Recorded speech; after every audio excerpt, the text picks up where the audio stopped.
नमस्कार. आज आपण एका खूप महत्वाच्या व्रताबद्दल बोलणार आहोत, हरतालिका. हो, सौभाग्य आणि सुखी संसारासाठी हे व्रत खूप महत्वाचं मानलं जातं. अगदी. तर आपल्या स्रोतांच्या आधारे आज आपण बघूया की घरी अगदी सोप्या पद्धतीने पण विधिवत पूजा कशी करायची. बरोबर. काय काय साहित्य लागतं, उपवास कधी आणि कसा सोडायचा, आणि हो, उत्तर पूजा कशी करायची यावर आपण बोलूया. चला तर मग सुरुवात करूया. या पारंपरिक व्रताची सोपी पद्धत समजून घेऊया. नक्कीच. हे व्रत आहे ना, म्हणजे विवाहित स्त्रिया करतात. कशासाठी? तर अखंड सौभाग्यासाठी. आणि कुमारिका मुली पण करतात ना, चांगला पती मिळावा म्हणून. हो, बरोबर. कुमारिका मुली सुद्धा करतात. असं म्हणतात की यातून आरोग्य आणि दीर्घायुष्यही मिळतं. आणि या व्रतामागे देवी पार्वतीने भगवान शंकरांना पती म्हणून मिळवण्यासाठी जे कठोर तप केलं, ती कथा तर आपल्याला माहिती आहेच. हो, तीच मुख्य कथा आहे. बरं, मग पूजेच्या तयारीसाठी काय काय लागतं साधारणपणे? म्हणजे बघा, पूजेसाठी एक पाट लागेल, त्यावर स्वच्छ वस्त्र, जमलं तर छोटी रांगोळी काढावी, दिवा, अगरबत्ती हे तर आहेच. आणि मूर्ती वगैरे? गणपतीसाठी मूर्ती किंवा सुपारी चालेल. शंकरासाठी लागतं वाळूचं शिवलिंग. हो, ते घरी बनवतात किंवा मिळतं ना बाजारात? अगदी. घरी बनवता येतं सहज किंवा मिळतं पण. हे वाळूचं शिवलिंग आहे ना, ते सृजन किंवा नश्वरतेचं प्रतीक मानलं जातं. अच्छा. आणि सती पार्वतीच्या मूर्ती पण लागतात? हो, त्या पण लागतात. मग विड्याची पानं लागतात, साधारणपणे 5.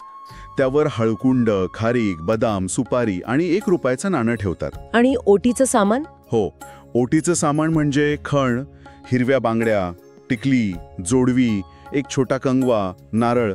आणि पानं, फुलं कोणती महत्वाची? सगळ्यात महत्वाचं म्हणजे पूजेची पत्री. वड, पिंपळ, आंबा, दुर्वा, आघाडा यांसारखी पानं. आणि शंकराला प्रिय असलेली बेलाची पानं तर हवीच. या पत्रीचं खूप महत्व आहे ना? हो, नक्कीच. धार्मिक महत्व याचं. मग धोत्र्याचं फळ आणि जी उपलब्ध फुलं असतील ती घ्यावीत. हे सगळं साहित्य म्हणजे साधारणपणे आदल्या दिवशी किंवा पूजेच्या दिवशी सकाळी मिळतं का बाजारात? हो, अगदी.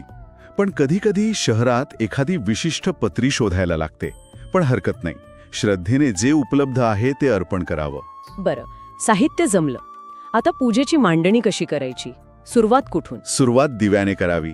दिवा लावून त्याची पूजा करावी.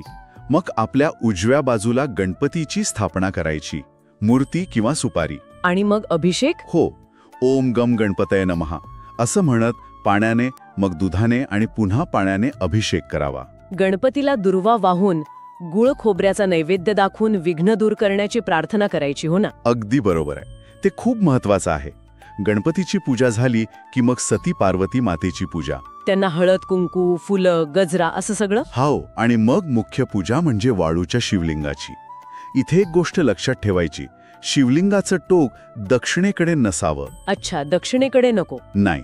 मग ओम नमः शिवाय म्हणत थंड पाणी आणि कच्चं दूध यांनी अभिषेक करावा. आणि इथे एक विशेष गोष्ट आहे ना, शिवलिंगाला हळद कुंकू नाही लावत. बरोबर, हळद कुंकू नाही, त्याऐवजी भस्म लावतात. कसं?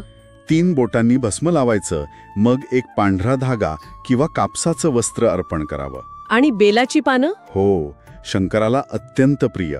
बेलाची पानं देठ काढून पालथी वाहावीत. मग बेलाचं फळ, धोत्र्याचं फळ आणि जी काही पत्री आपण जमवली आहे ती सगळी ओम नमः शिवाय म्हणत अर्पण करावी. बर, ही झाली शिवलिंगाची पूजा. मग पुढे काय? मग आपण जी विड्याची पानं मांडली होती सुरुवातीला, त्यावरील वस्तू आणि ओटीचं सामान या सगळ्याला हळद, कुंकू, अक्षता, फुलं वाहावी. आणि नैवेद्य? शिवलिंगाला दूध साखरेचा नैवेद्य दाखवावा आणि फळं पण ठेवावी.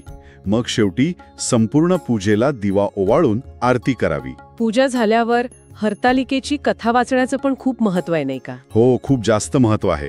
शक्यतो एका स्त्रीने ती कथा वाचावी आणि बाकीच्यांनी श्रद्धेने ऐकावी. कथेमुळे व्रताचं नेमकं महात्म्य समजतं. कथेनंतर मग आरती करावी. आता उपवासाबद्दल बोलूया.